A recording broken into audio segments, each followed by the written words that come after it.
Na continuidade do nosso texto, ainda, tem uma passagem que me leva a pensar no que a Bíblia diz. Uma passagem bíblica que me leva a pensar no que a Bíblia diz. Entendeu, né, irmão? Aquela passagem que diz assim: bem-aventurado o que medita de dia e de noite, porque eu já vi que não basta lermos a Bíblia. Não, isso é ilusão. Esse negócio de, eu li a Bíblia. Que nem eu conheci um juiz que era membro de uma igreja batista e ele dizia assim: eu já li a Bíblia toda 5 vezes. Mas as vezes que ele leu a Bíblia toda, ele nunca se converteu nessas. Um dia foi lá visitar uma igreja num tal lugar, acabou se convertendo. Não se converteu pelas leituras que ele fez. Ele se converteu um dia quando um amigo acabou chamando ele para ir visitar uma igreja em Copacabana. Não foram as leituras dele que o levaram à conversão. Porque a Bíblia, quando alguém pega ela apenas para ler, ela não passa de um livro. Agora, quando a pessoa pega esse livro para buscar Deus, aí ela passa a ser a revelação. Então aqui, essa passagem do verso, a partir do verso 33, capítulo 12, verso 33, ou fazer a árvore boa e o seu fruto bom, ou a árvore má e o seu fruto mau, porque pelo fruto se conhece a árvore. Raça de víboras, como podeis falar boas coisas, sendo maus, porque a boca fala do que está cheio o coração. Veja, que coisa assim meio impressionante. Jesus diz assim: a boca fala do que está cheio no coração.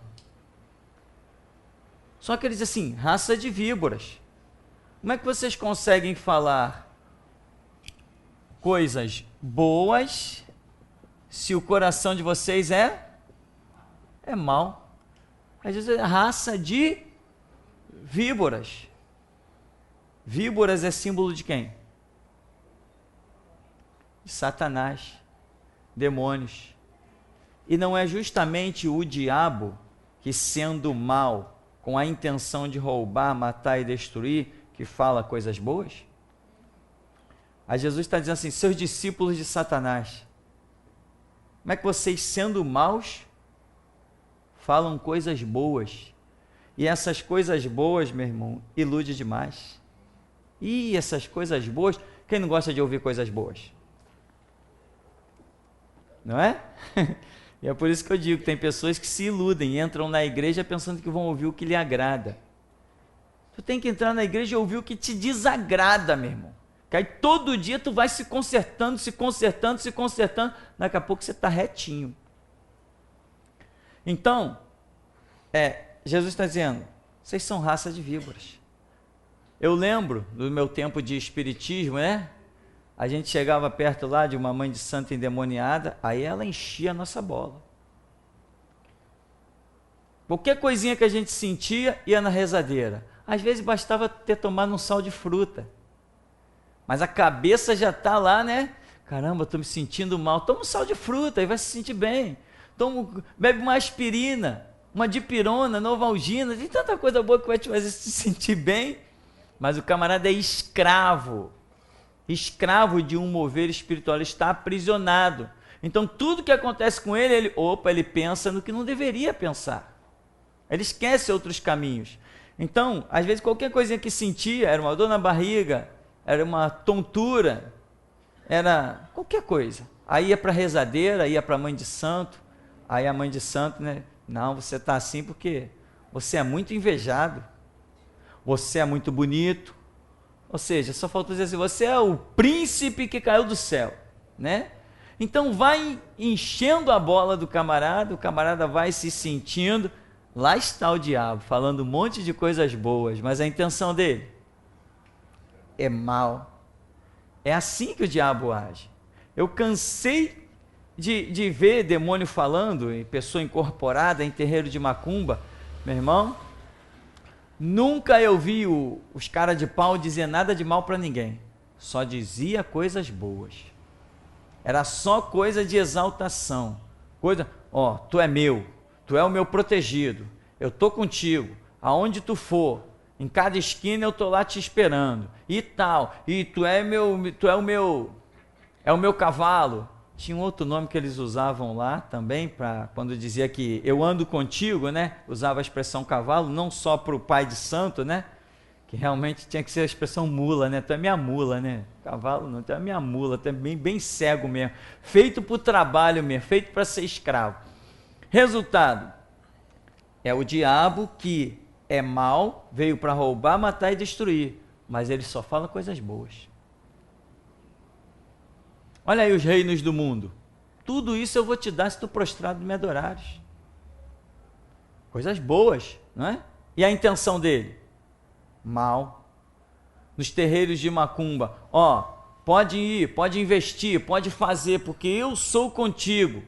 Está projetando, cara, quantas pessoas hoje são estudadas, advogados, delegados, juízes, que o diabo providenciou tudo para que o camarada chegasse a ser um juiz.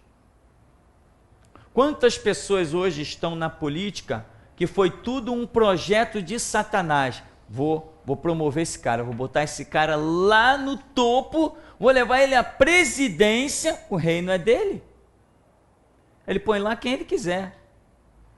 Vou levar esse cara à presidência, porque quando ele chegar lá, eu sei que eu vou poder usá-lo à vontade, fazer. Então, mas quando se diz para uma pessoa, o diabo vai te levar à presidência, pô, então o diabo é bom. Ou seja, entra aí até, muitas vezes, o discernimento do que realmente é bom e do que é mal. Isso que muita gente também não entende. Tem gente que pensa que bom, coisas boas, é você estar sempre farto, né, de tudo, ter do bom e do melhor, como se diz na gíria, não ter falta de nadinha, né, e não passar nenhuma dificuldade. Para muitas pessoas isso é o bom.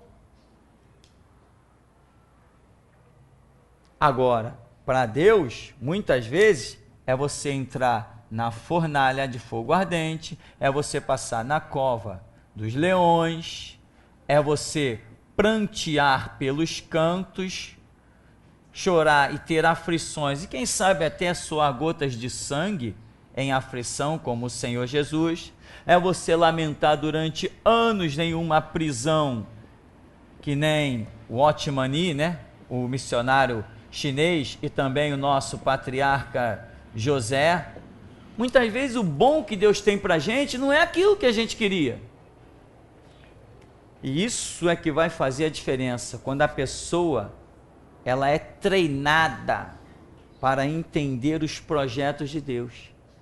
Agora, você vai entrar nas igrejas administradas por Satanás e você não vai ouvir nada de prova, dificuldade, pagar preço. Essas palavras não fazem parte das igrejas de Satanás. Essas palavras só fazem parte da igreja de Jesus Cristo. Na igreja de Jesus Cristo é que você é alertado, que vai passar por prova, e se não passou, pode se preparar que vai passar, e se quiser conquistar, vai ter que ser fiel, e sempre fiel até a morte, nas lutas, nas dificuldades, como forasteiro, como peregrino, na via dolorosa, com coroa de espinho, com chicotada. Isto é reino de Deus. E mesmo debaixo de tudo isso, a gente vai vendo a glória de Deus, vai emprestando a todo mundo, mas de ninguém vai tomando emprestado. Mas dia a dia, assim como Cristo, né, ele falou a um discípulo, a um servo, cabe ser igual ao seu Senhor. Então ele teve as dificuldades dele, nós teremos as nossas, não adianta fugir. Mas nas igrejas de Satanás, é a corrente da prosperidade, é a busca do Espírito Santo, só se for o Espírito do diabo, que lá não tem Espírito Santo. Isso acontece aonde? Isso acontece na Mundial, isso acontece na Internacional da Graça, isso acontece na Universal, isso acontece na daquele outro mercenário, tal de João Ribe Palharim. Como é o nome daquele templo de Satanás? Paz e vida, paz e vida. O homem pensa que é pregador e ele fica pelos rádios contando historinha. Não fala nada de evangelho, porque existiu um homem, aí vem contando as historinhas dele, e blá, blá, blá, blá, blá. E uma vez eu vi a entrevista com esse palhaço, e ele dizia assim, não, já somos a 4ª geração de pastor na minha família. Eu falei, só se for pastor de Satanás. Tudo servo do diabo, lucrando. Eu fui na igreja do João Ribe Palharim. Ou você pensa que de vez em quando eu não estou dando uns rolé por aí. Fui lá. O que eu vi lá? A campanha para receber os dons do Espírito Santo. Então, olha, venha na segunda-feira. Você já viu aquela lista que Paulo faz em Gálatas capítulo 5? Os dons do Espírito Santo, o fruto da carne e os dons do Espírito Santo. Ali Paulo fala de vários dons do Espírito Santo, né? O amor, caridade, isso, longanimidade. Então, a campanha, olha irmãos, essa semana é a campanha para receber os dons, o fruto do Espírito Santo. Aí, olha, venha na segunda que você vai levar esse papel azul com este envelope azul para receber o dom do amor. Na terça-feira você vai levar o envelope, o papel verde com o dom escrito, né, o dom que você vai receber, e o envelope verde. Não pode faltar, porque cada envelope vai ser dado somente naquele dia. E as pessoas chamam isso de igreja. Isso não pode nem ser chamado de terreiro de macumba, meu irmão. O lixo que isso é, o castigo que essa raça merece, eu e você não tem condições de dar. Você não está vendo que está enganando as pessoas? Você não está vendo que ninguém compra levar o papel com o dom escrito e o envelope para trazer a oferta? É assim que se conquista os dons do Espírito Santo? Tal de João Ribe Palharim, mais um desgraçado e miserável intitulado pastor evangélico.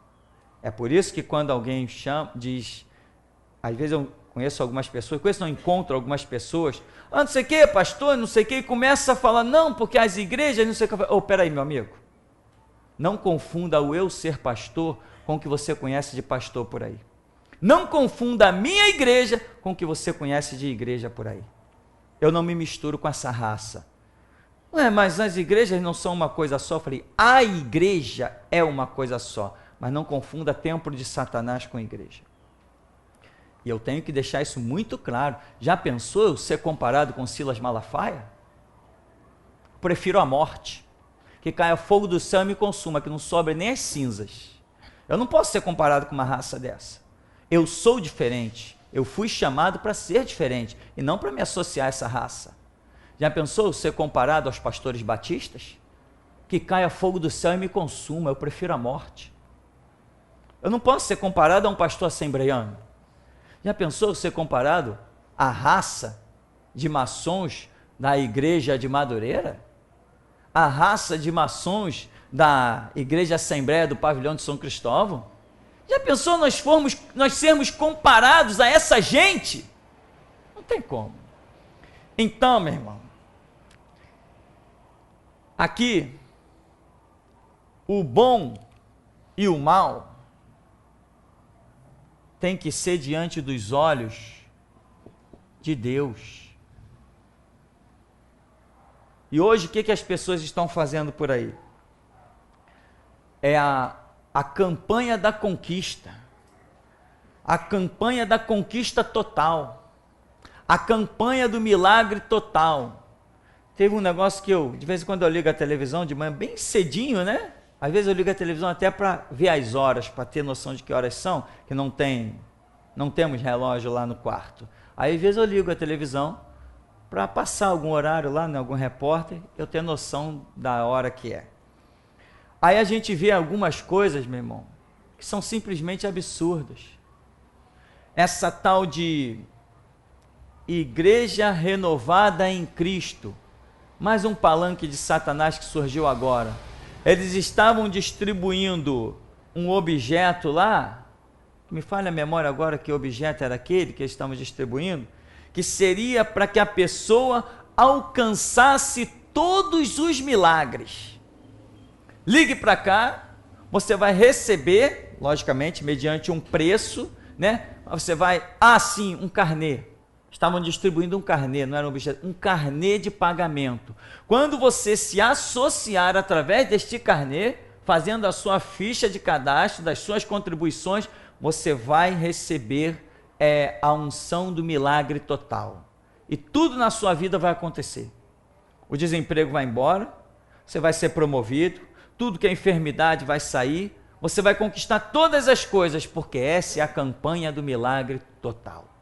Eu te pergunto, eles não estão enganando, não? Será que só eu vejo isso? Não, nós vemos isso. Mas e o mundo?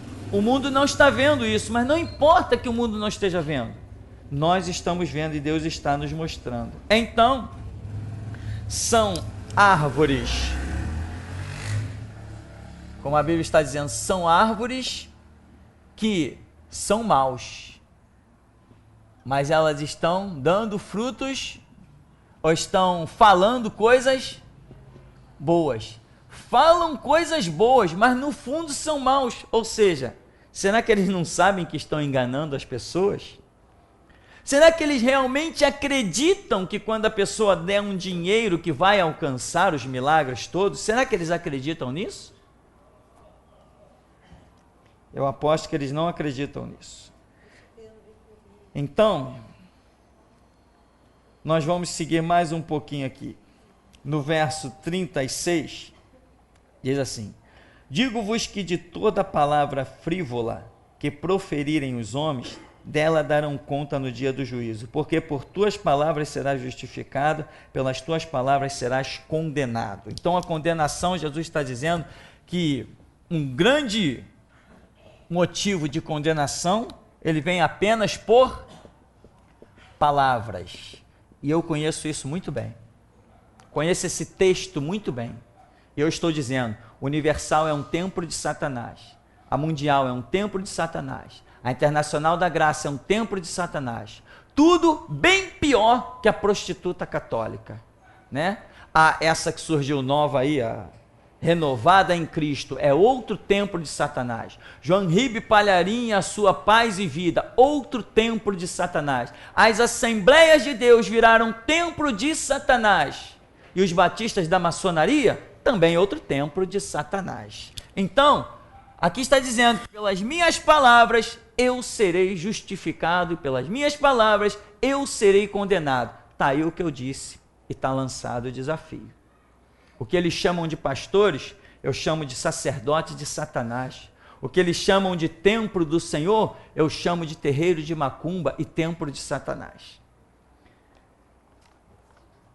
Aqui diz então, de toda palavra frívola, ou seja, ociosa, sem sentido, que proferirem os homens, dela darão conta no dia do juízo. Agora, irmão, outra coisa que eu quero te dizer nessa passagem, concordando com todos, umas dezenas de textos bíblicos, você não será julgado somente pelo que falar,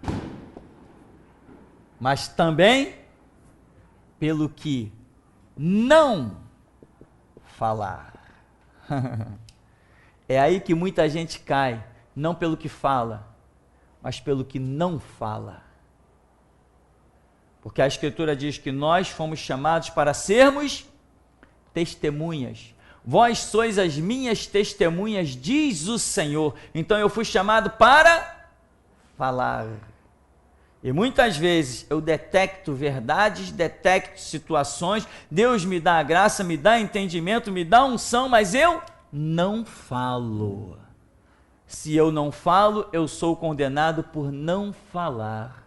Já viu aquela coisa? Isso não é problema meu. Eu sei. Não é problema meu que milhares de pessoas estejam sendo enganados pelos terreiros, pela Igreja Católica, pela Universal, pela Mundial, pela Graça, pela Deus e Amor, pela Paz em Vida. Isso não é problema meu. O que eu tenho a ver com isso? Eu não estou sendo enganado lá. As pessoas que vêm aqui não estão sendo enganadas lá. Isso não é problema meu. Para que eu vou gravar isso, jogar na internet e distribuir para o mundo inteiro, se não é problema meu? Ao contrário, é problema meu sim. Porque quando Deus chama um profeta, ele diz, fale e não te cales. Não era problema de Jonas se Nínive ia ser destruída. Mas se tornou ou não se tornou um problema dele? E que problema! E que problema! Então, meu irmão, não pense que você será julgado, né? Não, poxa, já que pelas minhas palavras eu vou ser julgado e condenado. Ô Deus, amarra aí os meus lábios, costura os meus lábios para que eu não fale nada. Você vai entrar em juízo da mesma maneira. Porque a condenação não é só pelo que se fala, é também pelo que não se fala. Se Deus nos chamou de testemunhas, eu vou ficar de braços cruzados? Testemunhar o quê? Deus me chamou para desfazer as obras do diabo, mas eu fico calado, eu não falo nada, eu não denuncio, eu não faço nada. Então, essa passagem bíblica, sempre que nós chegamos nela, eu gosto de deixar isso bem claro, que a nossa condenação não se dá só por falarmos o que é errado, mas se dá também por não falarmos o que é certo.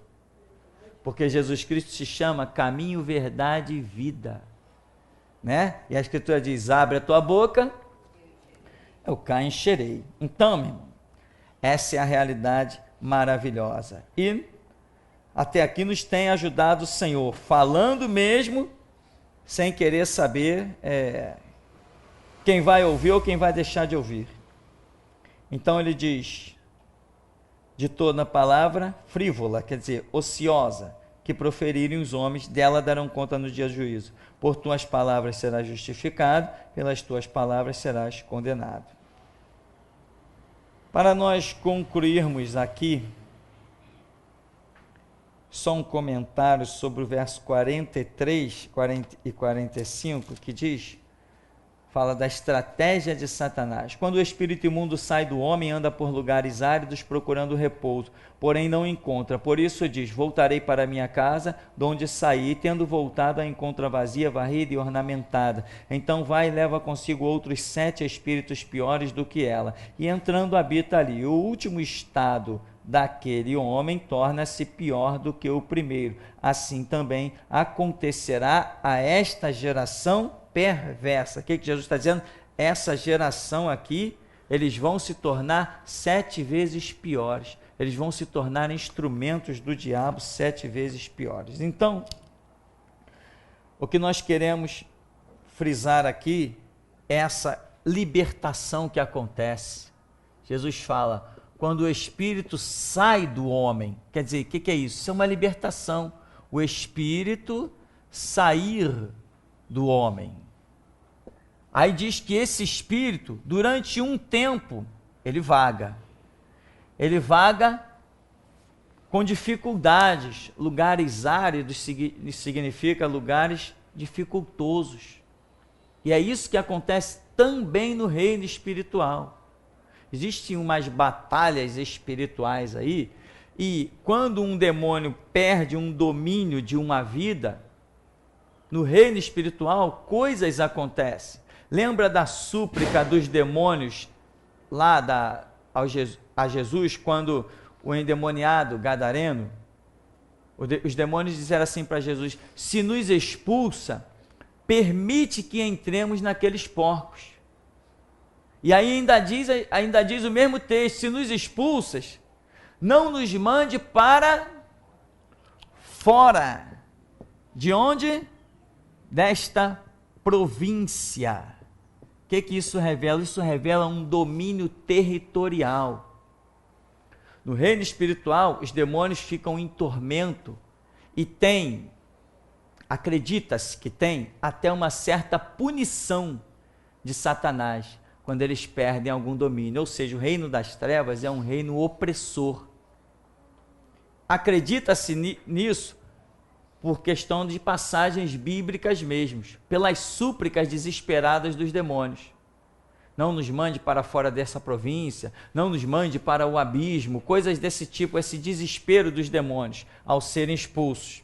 E Jesus tinha uma autoridade, um entendimento para realizar coisas que eles bem sabiam que ia comprometer a situação deles. Então eles pedem para não ser expulsos fora da província. Por quê? Tem um domínio territorial. Então o que acontece? Quando o demônio é expulso do homem, há um tempo em que esses demônios vão andar por lugares áridos e não podem retornar para aquele homem. Um demônio, quando é expulso, ele não sai da pessoa e pode no mesmo instante estar voltando. Ou a pessoa foi para casa, ainda não aceitou Jesus, como a gente costuma dizer, não se rendeu a Cristo, ela foi liberta. Naquele momento que ela é liberta, o Espírito Santo não vem morar nela, não. Isso aí é ilusão de igreja. Expulsamos esse demônio, agora vamos pedir para o Espírito Santo habitar nessa pessoa. Não, isso é conversa fiada. O Espírito Santo jamais habitará numa pessoa por eu pedir. Isso não existe. O Espírito Santo só habita naqueles que confessam a Jesus Cristo, de livre e espontânea vontade. Eu não posso dar o Espírito Santo a ninguém, da mesma maneira que ninguém o deu a mim. Eu busquei e recebi. Certo? Então, o Espírito ele anda vagando e há um tempo em que Deus lhe permitirá retornar para aquela vida. O que é esse tempo? Quando uma pessoa é liberta, o Espírito sai de um homem, de uma mulher, seja de quem for, o Espírito Santo vai tratar com aquela pessoa, vai trabalhar com aquela pessoa, levando ao entendimento, ao conhecimento da palavra, uma série de coisas, dando a ela as condições de retornar à igreja, sentar no banco e coisas assim, para que ela tenha conhecimento, pois a Bíblia diz, conhecereis a verdade e é a verdade que liberta. A oração do pregador, do sacerdote, liberta momentaneamente, mas a continuidade desta libertação será garantida pelo autoconhecimento, ou seja, por receber a revelação, pela pessoa ter entendimento das coisas de Deus. Quando a Bíblia diz, sujeitai-vos a Deus, resisti ao diabo e ele fugirá de vós. Eu não posso resistir ao diabo por absolutamente ninguém. É a própria pessoa que tem que resistir ao diabo. Mas você vai ouvir um monte de oração de palhaço por aí. Diabo, eu te proíbo de voltar nessa vida. É mesmo? Duvido. Assim que acabar o tempo que Deus deu à pessoa para tomar uma postura, o diabo diz, opa, chegou minha hora, vou eu. Quando ele vem, se ele se deparar com a fé em Cristo e com aquele corpo sendo templo do Espírito Santo, ele não entra, porque o Espírito Santo não divide casa com ninguém. Mas se ele volta e a pessoa está vivendo a sua vida, não quis saber de igreja, não quis saber de aprender os caminhos de Deus, a cada um, Deus deve dar o seu tempo aí de acordo com o entendimento da pessoa. Será que dá 1 ano? Será que dá 6 meses? Eu não sei o tempo que Deus dá a cada um, mas isso é fato. Há um tempo, o demônio é expulso, por um tempo ele vai vagar, vai ficar ali no tormento dele. Quando ele voltar, se achar aquela vida vazia de Deus, aí a Bíblia diz que ele traz mais 7. É como que uma tentativa de se fortificar muito mais, dominar aquela alma muito mais. E o Senhor Jesus diz, o estado daquela pessoa se torna pior do que o primeiro. Ou seja, aquela facilidade com que ela alcançou a libertação pela primeira vez, não existirá mais. Para ela retornar, para ela adentrar os caminhos de Deus agora, será muito mais difícil. Pois todos nós sabemos que é muito mais fácil se converter do que retornar aos caminhos do Senhor. Quem não sabe disso? Todo mundo sabe disso. Caramba, o dia da minha conversão foi tão fácil, um amigo me convidou, fui na igreja e me converti. Poxa, mas eu me desviei depois para voltar. Até hoje estou tentando. Quem não ouviu isso? Quem já não ouviu isso? Todo mundo sabe. Então, quando esse demônio volta e convida, né? Aê, tô precisando de ajuda aí vem mais 7 com ele, daqueles barra pesada mesmo, carregando corrente, capacete, escudo e tudo que tem direito. Poxa, eu já perdi esse território aqui uma vez, agora vamos dar um jeito, eu não posso perder mais isso, porque eu já fiquei andando por lugares áridos, em tormento, sem descanso, eu não quero mais perder esse território. É mais ou menos isso que acontece no mundo espiritual. Eu preciso dessa base aqui, eu fiquei mal, eu fiquei rodando por lugares áridos, em tormento, sem descanso. É mais ou menos isso aí, irmão, que acontece. Então, essa lição que Jesus está dando inclui esses fatos em que a pessoa é liberta, tem um tempo dela com a mente liberta para refletir nas coisas de Deus, e o Espírito Santo vai lá e bombardeia ela com o amor e com a misericórdia, levando ela a refletir e entender as coisas. Mas se ela permanece endurecida, não se rende ao mover do Espírito Santo, a libertação dela vai por água abaixo e vai ficar a coisa bem pior, muito ruim mesmo. Amém? Quero saber se alguém tem alguma pergunta a fazer por aqui. Se alguém gostaria de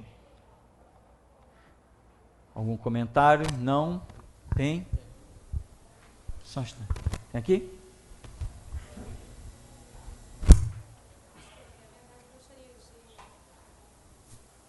Ligou os dois? Na verdade, eu gostaria de fazer um comentário que essa semana, por um acaso, eu vi um trechinho da pregação do Silas Malafaia e ele pregava sobre a apostasia dos últimos tempos, né? Ele apontava para a igreja lotada, né, e falava assim: aqui nesse local está lotado de apóstata, aqui tem apóstata. E apontava para ele com toda a convicção e falava assim: eu não sou apóstata, eu não vou apostatar, né? E seja como for, eu vou com Cristo, eu vou seguir.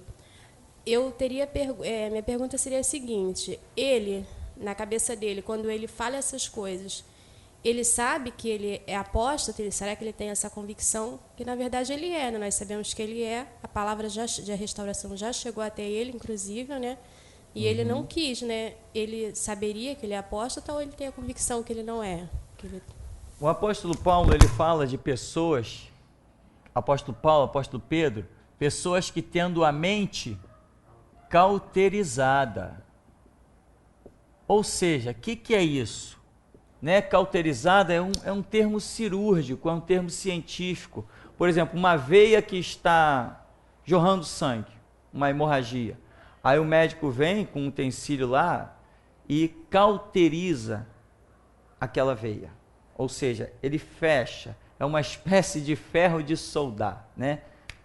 Ou seja, aquilo ali se torna uma situação irreversível. Então, quando os apóstolos falam de apostasia, e homens negando a fé, falam que eles têm a mente cauterizada. É uma situação irreversível. Mas ninguém fica com a mente cauterizada da noite para o dia. Essa é a questão. Ou seja, eles estão bem, estão caminhando. Daqui a pouco eles começam a declinar na sua caminhada. Só que é regra bíblica que todos nós, se começarmos antes mesmo de adentrarmos no caminho da queda, é regra bíblica que o nosso Deus vem e nos adverte. Ninguém cai num abismo sem primeiro ser avisado. Isto é regra. Isto é regra. Eu falei que é regra. O que é uma regra? Uma regra é um negócio que não muda. Regra é um negócio que não tem exceção. E eu estou afirmando: ninguém cai num abismo, nenhum servo de Deus cai num abismo sem primeiro ser avisado. Então, o que acontece? Eles são avisados para não entrar em certos caminhos. Não se dão por avisados e começam a trilhar a queda. Deus das misericórdias pode estar avisando. Chega uma hora que acabou. Eles pegam um caminho verticalmente em queda, um caminho vertiginoso, uma queda que não tem mais. Ou seja, eu estou exemplificando isso aqui porque você vê, a queda começa com uma espécie de rampa. Você consegue voltar de uma rampa? Com certo esforço. Quando o caminho está plano, você vai e volta com a maior facilidade. Você começa a trilhar um caminho mais inclinado, para voltar já é mais difícil, né? Subir rampa já é mais difícil. Daqui a pouco, se você pegar um caminho na vertical, volta que eu quero ver. por si mesmo, você não volta mais. Não tem como. Alguém tem que jogar uma corda de cima. Alguém consegue subir um poço? De dentro de um poço para fora, sem que alguém lhe jogue uma corda? Então, o que acontece? Mentes cauterizadas é isso, a pessoa vai sendo avisada e não se dá por avisada. Ela vai sendo avisada e não se dá por avisada. Daqui a pouco ela trilha um caminho que acabou. Como ela não enxerga mais a condição de voltar, ela cria ali a sua própria verdade. Então ela passa a ter uma mente cauterizada. Ela vai trilhar aquele caminho até o fim. Por quê? Porque não se deu por avisado antes de iniciar aquela catástrofe da sua vida espiritual. E, por exemplo, o próprio Silas Malafaia, eu fui lá pessoalmente entregar um CD lá para ele. Como Deus revelou aqui, ele estava começando num abismo, ele estava começando numa queda, e Deus aqui nesse ministério falou, ó, vai lá e entrega. Aqui Deus estava usando pessoas para entregar CD em vários lugares, revelando pessoas para entregar CD para irmãos não sei aonde, para presbíteros não sei aonde mais, para um monte de gente. Quando chegou a hora do Silas Malafaia, Deus revelou, vai você e entrega para o Silas Malafaia o CD com a mensagem tal. E eu, ainda questionando, por que tem que ser eu? E Deus revelou, porque ele estava num nível espiritual em que ninguém da igreja tinha autoridade para levar nada para ele. Tinha que ser eu. Eu estava em um nível espiritual em que eu poderia. A unção que estava sobre mim e a unção que estava sobre ele, ia dar tudo certo. Mas ninguém podia fazer isso. Hoje, ele não tem unção mais nenhuma. Hoje ele não tem mais nada para apresentar. Hoje, qualquer um que está aqui vai lá e entrega o CD para ele, fala qualquer coisa na cara dele e vai ficar por isso mesmo. Porque ele já negou todas as repreensões que foram levadas para ele. Eu levei pessoalmente, lá dentro da igreja dele. Ele negou? Pegou o CD, não sei se ouviu ou não. Falei, ó, isso aqui, na hora que eu estava lá, a equipe estava esperando por ele. Eu tinha que voltar aqui para o seminário. A equipe estava esperando por ele. Eu falei assim, cadê o Silas Malafaia? Eu tenho um CD para ele. A camarada falou, não, nós estamos aqui aguardando ele ainda não chegou. Isso era horário da tarde, se não me engano. E eu falei assim, eu tenho uma mensagem de Deus para ele que está aqui gravada nesse CD. Aí fala assim, ó, ele não chegou ainda, nós estamos aguardando, deve chegar aí dentro de uns 40 minutos. Eu olhei para o relógio e falei, 40 minutos eu não vou poder esperar. Mas pelo que Deus tinha falado, eu não precisava, eu entendi, se fosse o contrário eu teria ficado esperando lá. Eu entendi que eu não precisava entregar diretamente na mão dele. E o camarada que se apresentou para mim falou assim, não, eu sou assessor direto, eu estou com isso aqui para entregar na mão dele. Assim que ele pisar aqui, eu tenho que passar isso aqui para as mãos dele. Você pode deixar comigo que eu vou entregar nas mãos dele. Estava numa caixinha com o nome dele, tudo direitinho, conforme aquilo que Deus me mandou fazer. E resultado, como que eu sei que ele ouviu? Porque depois as minhas frases estavam sendo repetidas por ele lá na televisão. E vários irmãos viram o programa dele, e eu também vi. As frases, exatamente aquela frase costumeira minha de pronunciar, ele estava pronunciando na televisão e querendo combater algumas coisas. Então eu sei que ele ouviu. A repreensão, conforme Deus tinha dito, a repreensão chegou até ele. A direção chegou até ele, sem nenhuma grosseria, apenas abrindo os olhos dele. Mas ele não se deu por avisado. E o resultado? A mente vai cauterizando. Chega uma hora que não tem mais volta. E essa é a situação do Silas Malafaia. Quem quiser pode anotar. Ele não retorna mais. Ele nunca mais vai conseguir se desvencilhar dos vínculos da política que destruíram o ministério dele. Ele está atolado nisso até os dentes.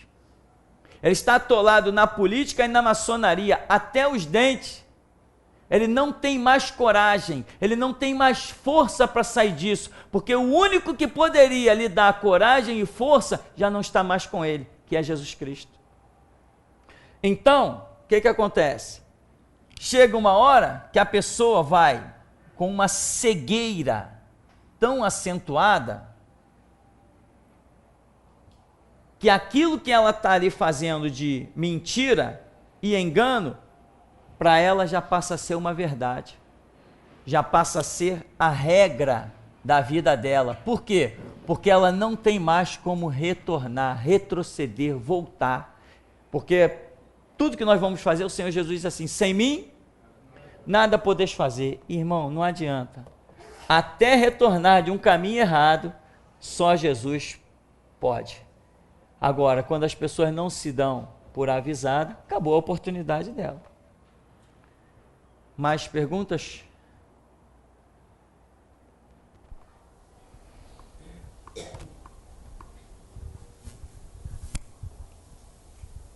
Pastor, Salomão pediu a Deus sabedoria e Deus concedeu a ele e ele se tornou o homem mais sábio que já houve. E a gente vê que essa sabedoria não foi que ele tinha, não foi capaz de salvar ele da queda dele.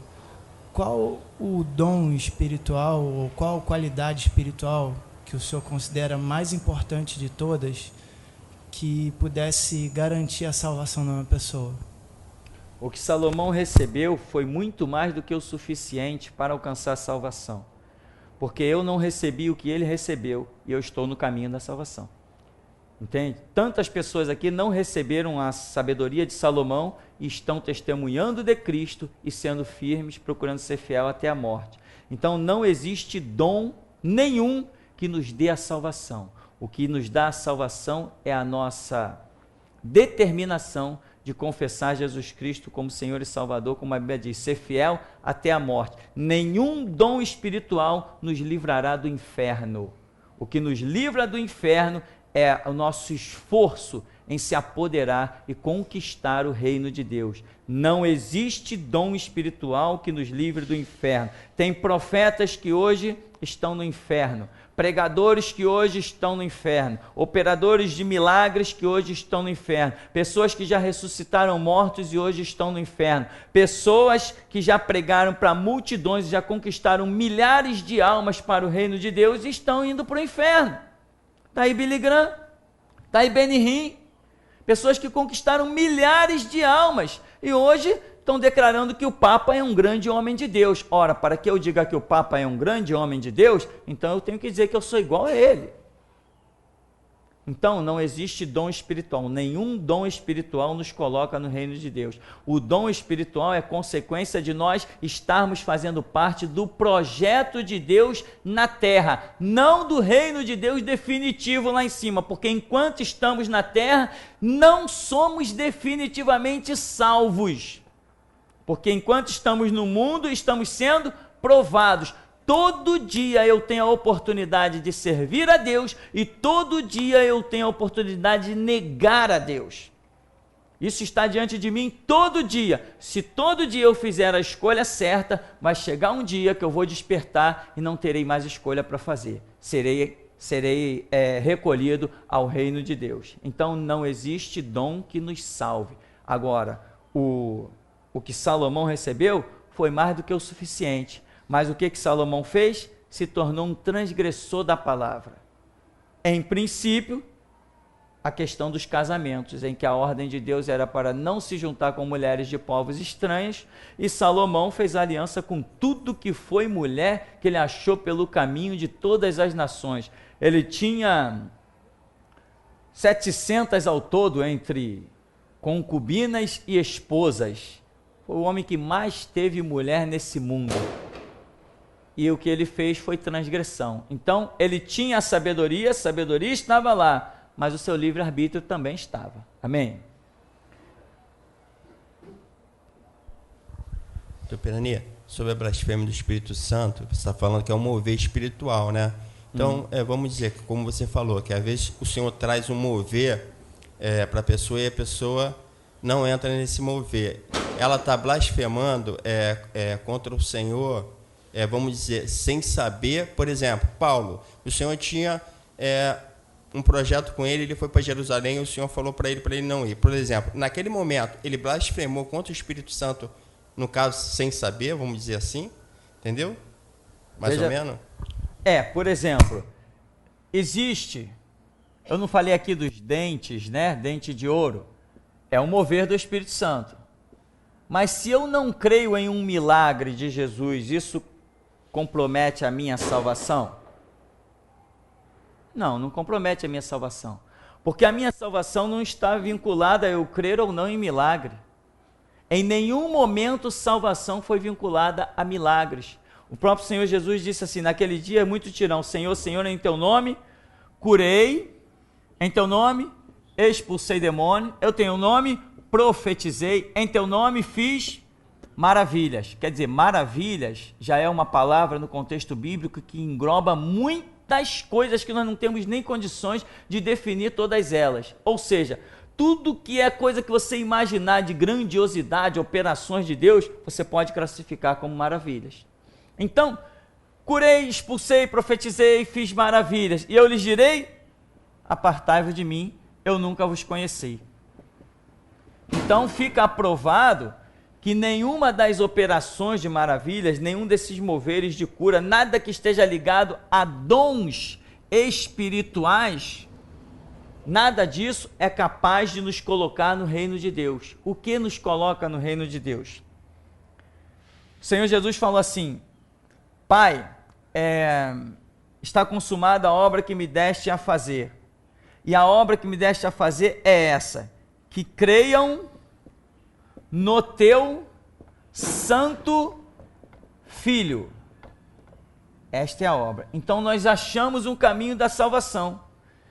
Crer no nome do Senhor Jesus é o que nos garante salvação, não é milagre. Eu fui curado do câncer, eu fui ressuscitado dentre os mortos. Não interessa, isso não é garantia de salvação. Tem gente que por aí, irmão, eu fui resgatado disso, fui resgatado daquilo e dá testemunho como se fosse melhor que os outros. Pura ilusão. Salvação não está ligada ao resgate da prostituição ou do homossexualismo, salvação está ligada à confissão ao nome e à obra de Jesus Cristo. Isto é salvação. Então, curei, expulsei, fiz maravilhas. Então o que acontece? O mover, teve aquele de dente de ouro, não condena ninguém, não tira a salvação de ninguém, mas faz a pessoa perder operações que ela poderia alcançar, faz ela perder entendimento de coisas que ela poderia alcançar. Então quando vem um mover, por exemplo, vou usar a lógica de hoje, um mover da restauração. Então, se uma pessoa não aceita este mover que hoje nós estamos vivendo e que vai encerrar a era da igreja nesse século 21, se a pessoa não aceita esse mover da restauração, ela perdeu a sua salvação? Aí é uma questão de observar. Por exemplo, a Bíblia diz que se a pessoa confessa Jesus Cristo, ela vai ser salva. Mas aí eu te pergunto, vem a restauração, as igrejas estão caídas, a pessoa quer confessar Jesus Cristo, mas ela vai sendo minada. Ao invés de Cristo, ela leva a rosa. Ao invés de Cristo, ela leva o saco de cimento. Ao invés de Cristo, ela participa da corrente do Espírito Santo, que não tem nada a ver com o reino de Deus. Ao invés de Cristo, ela participa da corrente do sal milagroso, do passar no túmulo de Jesus. Ao invés de Cristo, ela leva a pedra do Rio Jordão. Daqui a pouco, o conceito de Cristo dela já não é mais o suficiente para salvá-la. Esse que é o perigo da pessoa não se enquadrar no mover do Espírito Santo. Enquanto pessoas estão aqui ligadas à restauração, ouvindo as coisas que nós temos, participando de biblioteca, estudos e mensagens que Deus nos tem dado de alerta, de entendimento, revelações poderosas, outros estão vivendo a era da evangelização. O que vai acontecer com esse camarada que está querendo viver a era da evangelização? Ele vai perdendo a sua força, perdendo, porque não existe mais mover de evangelização, existe mover de restauração. Então o que vai acontecer com ele? Ele vai enfraquecendo, e a salvação dele está correndo risco. Agora, se antes que ele enfraqueça por completo, ele morrer, baixar a sepultura, dependendo do nível de vida espiritual que ele esteja, ele vai ser salvo. Mas se ele, nessa era de evangelização, fora do mover da restauração, acontecer o mover do arrebatamento, ele não será arrebatado. Ele não será arrebatado, porque quem está na dispensação passada não tem condições de ser arrebatado, não tem essa fé, não tem essa convicção, não tem esse entendimento. Estão até duvidando de que Jesus virá no século 21. Então, quem está no mover passado, que já não existe mais, obviamente, não será sequer arrebatado. Mas, se ainda tem confissão de Cristo, a salvação fica garantida. Agora, quando você está fora de um mover, a tendência não é você se fortificar, a tendência é você se enfraquecer. E esse é o risco que corre, né? Tem mais perguntas? Não? É uma pergunta da Francis, da Alemanha. Pastor, ouvi uma pregação onde um pastor disse que Deus usou Hitler para chicotear os judeus e disse que Deus ainda não julgou a Alemanha pelo que fez com os judeus e o Holocausto. Ora, eu não entendo. E ele disse que no momento Deus está julgando os Estados Unidos. O que o senhor acha? Não, eu não acho que Deus está julgando nem aqui nem ali. Eu acho que esses caminhos já estão determinados, delimitados pela própria Escritura. A Escritura diz que se tu andar na presença de Deus, tu vai receber as bênçãos de Deus. Se você se afasta de Deus, você vai receber as maldições da palavra. Tudo já está pré-programado, pré-determinado. Então, alguns anos atrás, os Estados Unidos foi fundado por colonos que fugiram da Inglaterra devido à perseguição religiosa e foram para a América, descoberta por Cristóvão Colombo em 1476, se não me falha a memória, é isso? 92. Hã? 92. Não, 92? Não, 1492. 1492? Tá, então, quando Cristóvão Colombo descobriu a América, tinha uma perseguição religiosa na Inglaterra, aos cristãos. O que eles fizeram? Saíram, foram para o hoje chamado Estados Unidos, a América do Norte, e ali fundaram igrejas e começaram a trabalhar. Os Estados Unidos teve uma base evangélica fortíssima, porque aquelas pessoas que foram para lá para fazer daquilo a sua pátria, e levaram Deus consigo, fugindo da perseguição religiosa na Inglaterra. O resultado foi a glória, que os Estados Unidos vieram a ser uma potência mundial. O hino dos Estados Unidos é simplesmente um hino evangélico, que inclusive estão tentando mudar lá, está uma batalha lá, tentando mudar esse hino, querendo dizer que a nação não é mais evangélica. Quando teve o atentado das Torres Gêmeas, teve crente lá sendo questionado, que nós temos aquela resposta da filha do Billy Graham, né? Hoje vocês querem culpar, em outras palavras, hoje vocês querem culpar Deus. Mas antes dos nossos colégios, os jovens faziam orações. Começávamos nas aulas orando. Hoje, o satanismo é a matéria oficial do colégio. E agora o culpado é Deus do atentado das Torres Gêmeas. Ou seja, quanto mais o ser humano se afasta de Deus, mais ele experimenta as catástrofes que este mundo tem para oferecer. Esta é a realidade. Então, a Escritura já tem os seus critérios pré-determinados. Se você anda com Deus, você desfruta do que Deus tem. Se você anda longe de Deus, você desfruta do que o diabo tem. Então esses pregadores aparecem por aí falando muitas coisas, muitas besteiras, algumas coisas com algum fundamento, mas a grande maioria sem nenhum fundamento. Então Deus não está julgando os Estados Unidos. Deus não julgará a Alemanha. Não, as nações estão se auto-julgando, autodestruindo ou auto-edificando conforme os passos que elas dão. O que nós vamos esperar da Rússia? A Rússia, a China, a Coreia do Norte, países comunistas, eles estão dia a dia somando um palmo à sua destruição. Quando esse cálice se transbordar, chegar à medida que Deus, como ele falou assim, estou esperando que a medida dos amorreus se transborde. Quando a medida dos amorreus transbordou, o que Deus fez? Eliminou os heteus, os heveus, os jebuseus e deu aquela terra para Israel. Assim será nesse mundo. Quando a medida deste mundo transbordar, Deus virá e implantará o reinado milenar. Então não é Deus está julgando aqui, Deus está julgando ali. Não, isso tudo já são critérios pré-estabelecidos ditando as regras dos caminhos dos homens. Quem anda na presença de Deus, colhe o que ele tem. Quem não anda, colhe o que o diabo tem. Uma outra pergunta da Francis. Pastor, na Alemanha as pessoas sempre dizem para qualquer coisa: não sabemos quem fez isso ou aquilo, e que com certeza foi o Espírito Santo. E normalmente dizem isso para gravidez ou coisas que sumiram. Isto é um pecado contra o Espírito Santo? Não, isso não é um pecado contra o Espírito Santo. Isso é só uma ignorância, né? Uma ignorância cultural. Existem tantas ignorâncias culturais. Hoje a pessoa diz assim, vê uma cena numa novela, ai meu Deus, caramba! Isso é uma ignorância cultural, tomando o nome de Deus à toa, sabe? Sem nenhum sentido. Não está tendo a reverência que deveria ter ao nome do Senhor. Não chega a ser um pecado contra o Espírito Santo, mas apenas uma ignorância cultural que toda a nação por aí tem. No Brasil é cheio disso. Você está conversando com uma pessoa, meu Deus, né?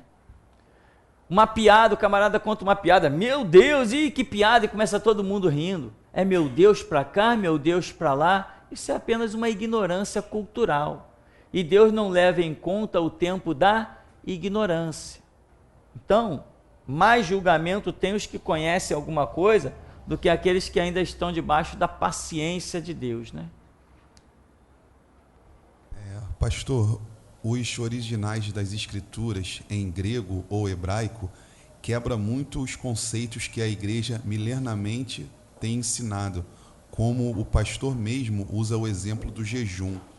O que o pastor nos explica se os originais chegassem a quebrar algumas das maiores crenças da igreja?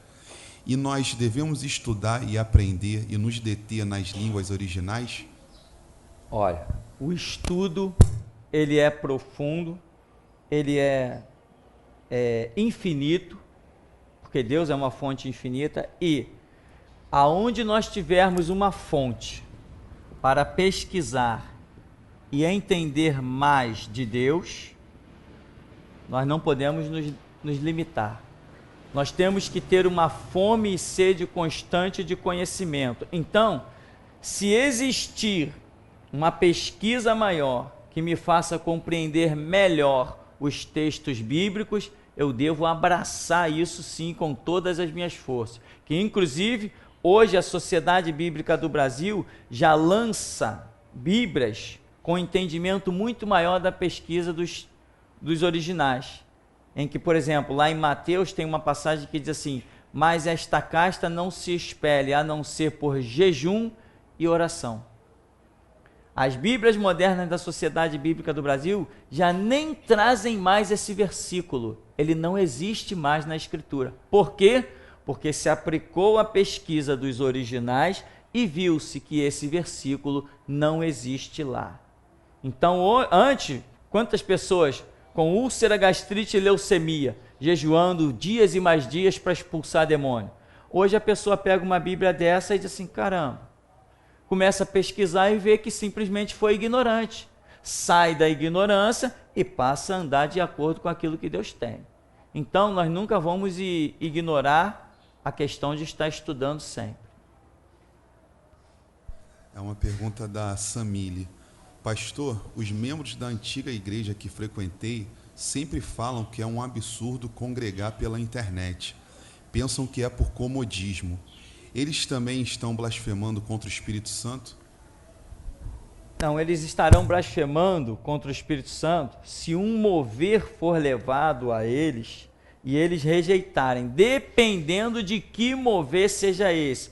Um mover de cura, eles podem rejeitar e viver sem a cura. Agora, um mover de chamado a um posicionamento, isso aí já era. Vai levá-los para a cova. Eles vão definhar dia após dia e vão acabar mal. Uma questão da restauração. Vem o mover, o camarada não aceita. Vai definhar até um dia ver que não tem mais Deus na sua vida.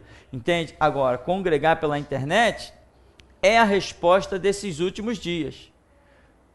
Quem é melhor dizendo, é melhor que a pessoa congregue pela internet e ouça a verdade do que entre nesses templos de Satanás para ser bombardeado com um monte de besteira e virar aquilo que nós temos recebido notícia. Pessoas que já não podem mais abrir a boca dentro de suas igrejas.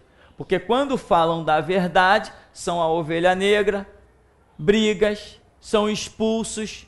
Então, hoje, o lugar de se congregar é realmente pela internet, porque a igreja não tem mais. Aonde que a pessoa vai? Vai para uma Assembleia de Deus? Nem pensar em ir para uma Assembleia de Deus. Para quê? Para ver um político falar no púlpito? Então, o caminho hoje que Deus tem traçado é esse mesmo, é a internet. E muita gente está crescendo pela internet, muito mais, aliás, nem se compara, do que pessoas estão congregando por aí dentro de igrejas. Porque na internet hoje está se ouvindo verdades, enquanto que dentro de igrejas está se ouvindo mentiras e blasfêmias. Então, se essas pessoas negam o mover, esse chamado de Deus para dar nova direção às suas vidas, isso sim é uma blasfêmia contra o mover do Espírito Santo, e isso vai levá-las para a cova. Agora, se o mover for uma questão de cura, um talento, um dom espiritual, aí já é outra história. É uma pergunta da Suzete Madeira. Pastor, escutei uma pregadora declarar que o tempo está chegando ao fim e o Filho do Homem virá.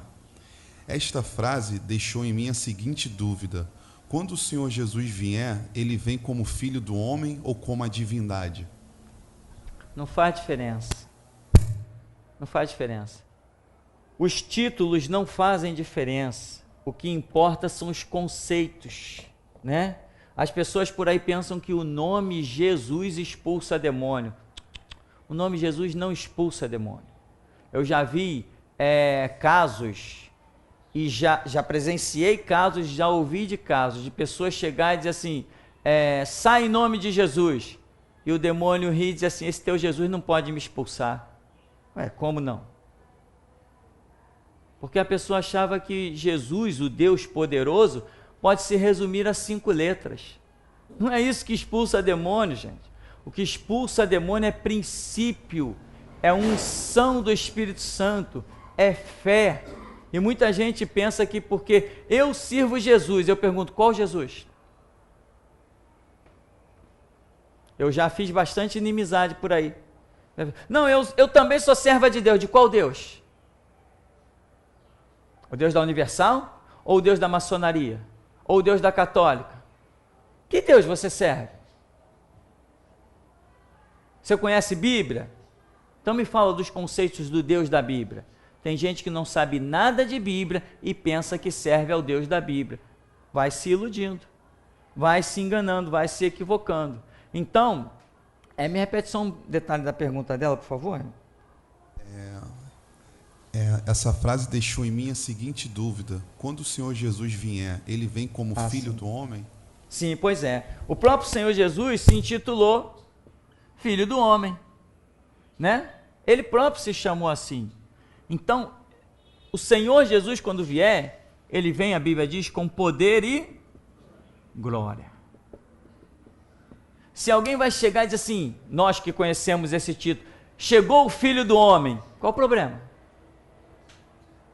Nenhum problema. Chegou o Todo-Poderoso, não tem problema nenhum. Chegou, Jesus veio. Tudo não está se referindo a uma única pessoa, né? O maravilhoso, o conselheiro, o Deus forte, Pai da eternidade, príncipe da paz. Se eu chegar para um demônio e dizer assim, demônio, em nome do príncipe da paz, sai. Ele vai sair ou não vai? Ah, se vai. Vai fazer as malas rapidinho, vai sair fora. Se eu disser, em nome do Todo-Poderoso, sai. Ele não vai sair? Vai, porque o nome de Jesus, já falamos isso, né? Nome não é combinação de letras. J-E-S-U-S. Nomes são os princípios envolvidos nessa referência. Então, quando eu falo que sirvo a Jesus, eu não falo que sirvo a um homem chamado Jesus. Eu falo que sirvo aos princípios deste homem chamado Jesus. Então, a questão, o título não importa, importa o que nós temos dentro de nós. Se eu chegar e disser, demônio, sai, ele não vai sair?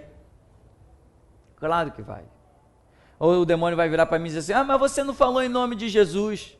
Eu falo, então sai no pontapé, no tapa, mas tu vai sair. Então, meu irmão, não é nome, não é um nome. Em nome de Jesus, sai. Não. Sai. Acabou. Por quê? Porque o Espírito Santo está aqui para confirmar.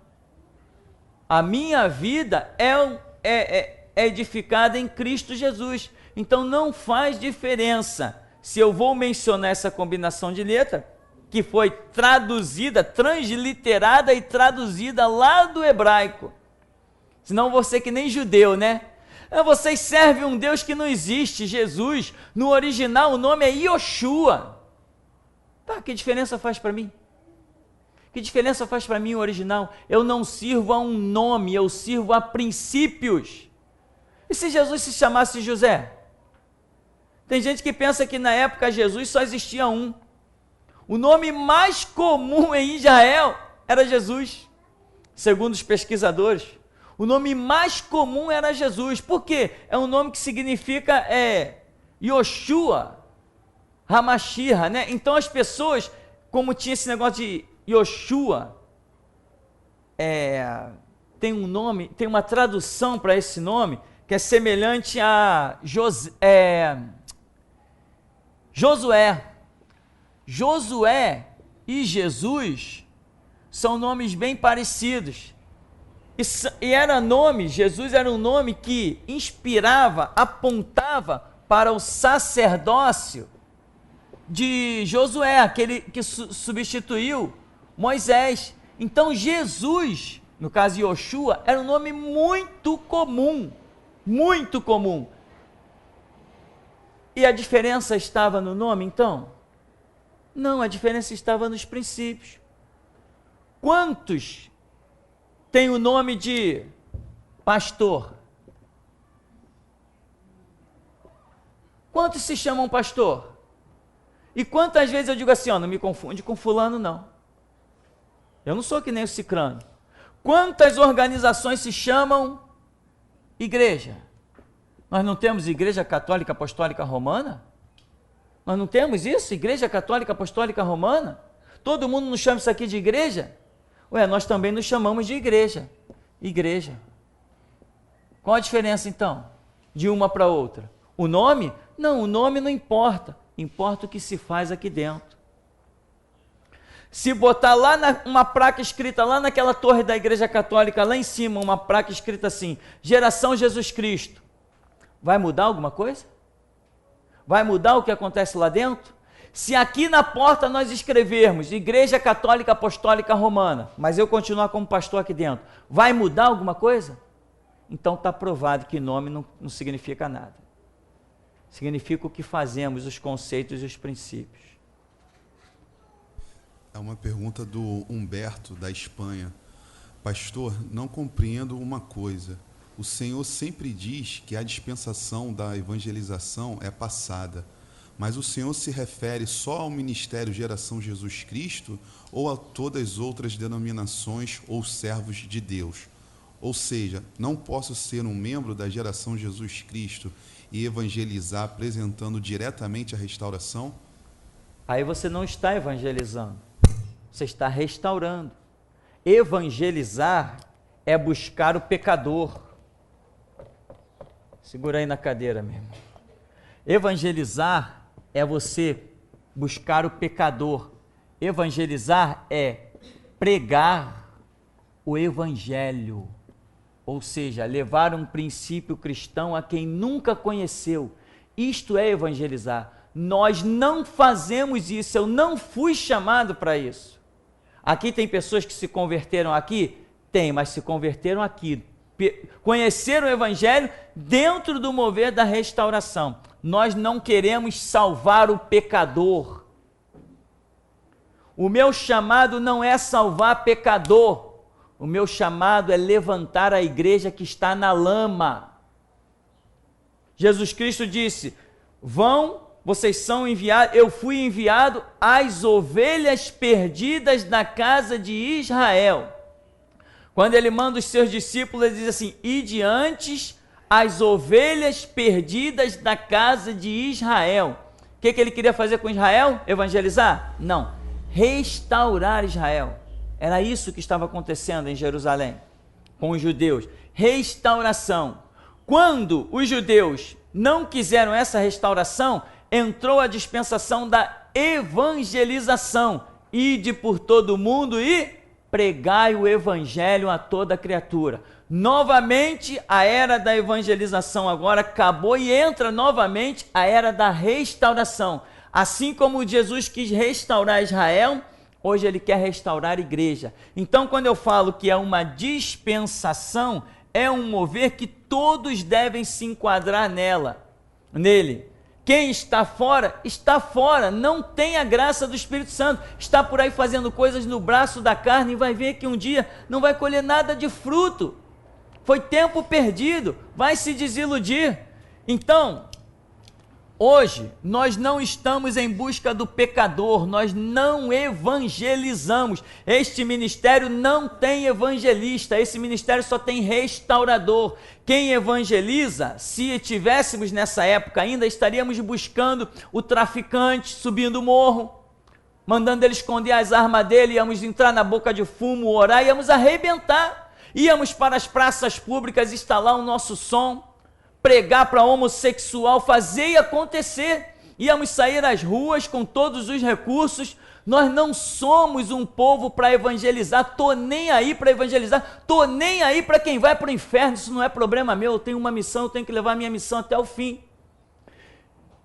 A nossa missão de restauração é denunciar um judiciário, é denunciar a corrupção na igreja, a apostasia. Esse é o nosso ministério. Nosso ministério não é se preocupar em dar um CD para um ímpio, é se preocupar em dar um CD para um crente caído, para um crente sem visão, para um crente que não está entendendo o que está acontecendo, para um crente que não está discernindo que este século é o século do cumprimento da escatologia. Esse é o nosso chamado. Não evangelizamos, não estou buscando o ímpio, não me interessa do ímpio. Se ele vai para o inferno não é problema meu, eu tenho uma missão. A minha missão é buscar a restauração da igreja, não é buscar a evangelização. Então isso é algo que todos têm que se enquadrar. E digo mais, como somos a restauração, aonde existir um crente, em qualquer face do globo terrestre, ele vai ouvir falar do ministério Geração Jesus Cristo.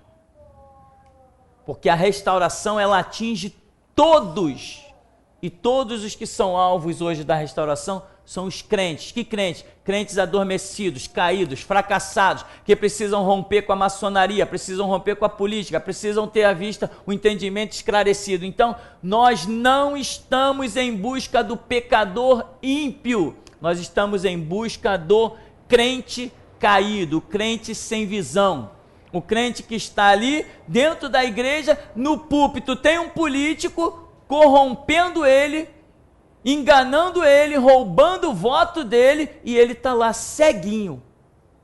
Quem que nós queremos resgatar? Imagina esses assembleianos todos que estão lá como discípulos do reverendo Moon. É isso, a nossa briga é essa, uma briga que ninguém tem coragem, que ninguém tem disposição, só nós. Quem quer brigar contra um sistema desse? Quem tem coragem para denunciar o sistema judiciário? Quem tem coragem para dizer na cara de delegado as coisas que nós dizemos? Na cara de promotores as coisas que nós dizemos? Na cara de juízes as coisas que nós dizemos? Quem tem essa disposição? Nós não somos evangelizadores, nós somos restauradores. E a palavra dita a João Batista é que Elias viria, né, a palavra profética, Elias viria e restauraria todas as coisas.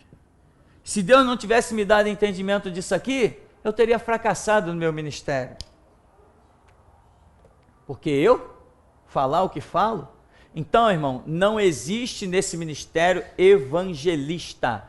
E quem achar que faz parte deste ministério, pode esquecer esse negócio de querer alcançar o pai de santo, o bruxo, o feiticeiro, o guru. Pode esquecer esse negócio. Se faz parte desse ministério, tem que estar resgatando crente caído nos 4 cantos da terra.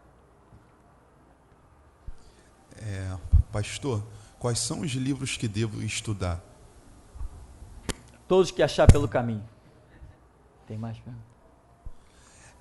Pastor, se Jesus não é Deus Pai, por que algumas vezes o Senhor chama Jesus de Deus?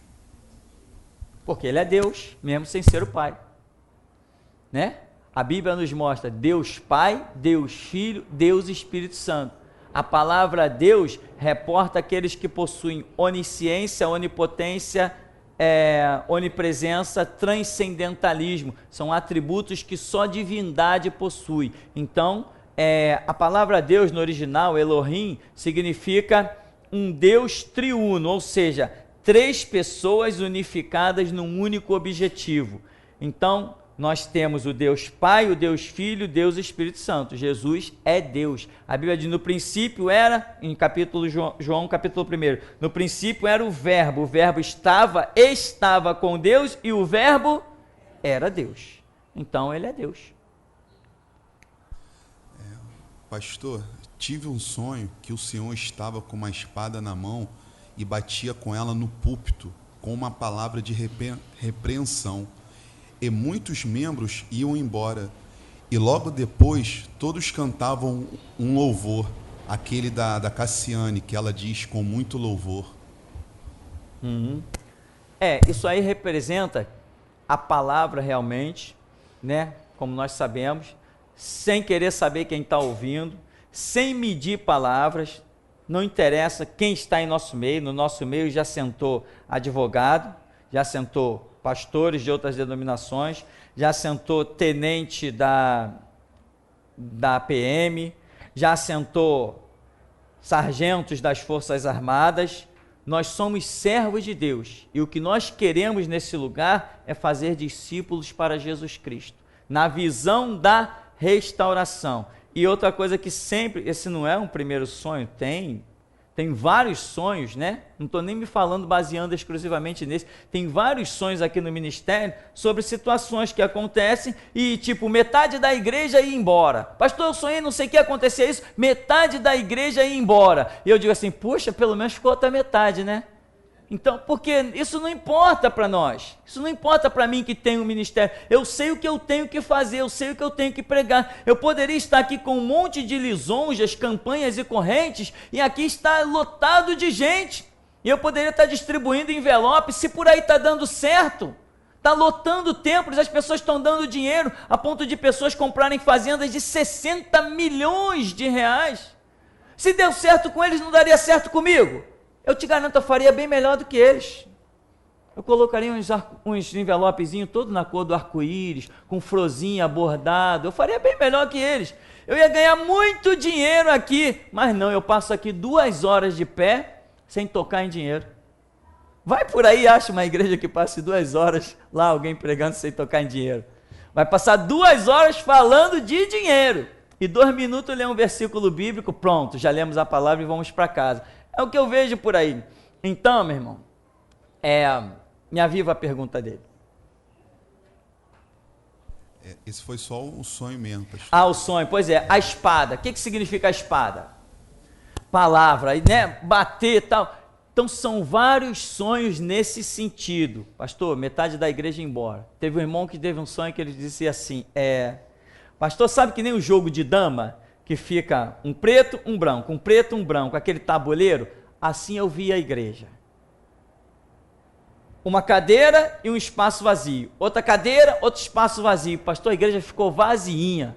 Falei, é mesmo, irmão? Não tem nada. Ficou pelo menos um para me pregar? Agora, veja bem, o que tem te sustentado? É eu dizer, Jesus te ama, irmão, vamos caminhar e tal, não sei o quê. Ou eu dizer, irmão, Deus vai te jogar no inferno. O que te dá mais força, irmão? Deus vai te julgar, meu irmão. Não se iluda, o sangue de Cristo tem valor, tem poder. Quem não valorizar com muita seriedade esse sangue, vai ser cobrado, vai para o inferno. Enquanto por aí as igrejas estão vivendo lisonjas. Os adolescentes à frente de um coral, todo mundo cantando feliz. Aí canta os adolescentes, canta os jovens, canta os idosos, canta os mortos, canta os passarinhos, e assim vai. É assim que se processa as igrejas por aí. Venha para a nossa igreja, a igreja da família. Imagina eu botar uma placa aqui na frente escrito igreja da família. Que igreja da família? Isso aqui é pior do que um quartel-general. Nós somos preparados para dar a vida por Jesus Cristo. Então, meu irmão, aqui é um lugar de seleção, né? É o que Deus sempre disse e essa palavra até agora não mudou. Terminou? Então, você sabe que a palavra aqui é essa. Eu poderia falar manso, eu poderia falar mais educadamente, eu poderia criar um vocabulário, né, como já me aconselharam muitas vezes, mas eu sou ruim de receber conselho, sou rebelde. Minha mãe dizia, esse menino é terrível. Então, meu irmão, a realidade é essa. Estamos nesse mundo para sermos provados, e eu vou dizer a frase que os grandes filósofos dizem: só os fortes sobrevivem. Amém, meu irmão? Vamos agradecer. Tem pergunta aqui? Não, né? Nem que hora é o almoço, nada disso? Eu já estou com fome. Vamos agradecer a Deus então, que Deus abençoe nossos irmãos lá da internet também.